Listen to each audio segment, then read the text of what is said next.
ਅੰਮ੍ਰਿਤਸਰ ਦੇ ਵਿੱਚ 9 ਔਰ ਪੰਜਾਬ ਦੇ ਵਿੱਚ 25 ਜਿਹੜੇ ਟਿਕਾਣੇ ਨੇ ਮਜੀਠੀਆ ਸਾਹਿਬ ਦੇ, ਉੱਥੇ ਜਿਹੜੀ ਕੀ ਹੈ ਪੰਜਾਬ ਪੁਲਿਸ ਅਤੇ ਵਿਜੀਲੈਂਸ ਦਾ ਜੁਆਇੰਟ ਐਕਸ਼ਨ ਜਿਹੜਾ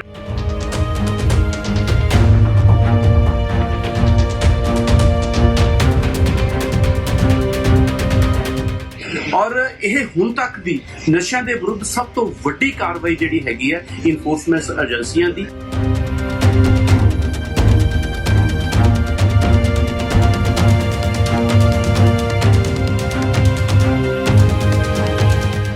छोटे ड्रग तस्करां दे उत्ते कार्रवाई हुंदी है, वड्डियां ते कार्रवाई क्यों नहीं हुंदी?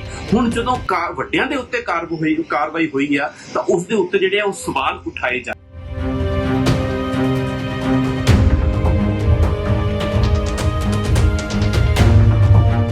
मैं ये कहना चाहना कि जेकर तुसीं सच्चे हो तो तुहानूं डरन दी की जरूरत हैगी है?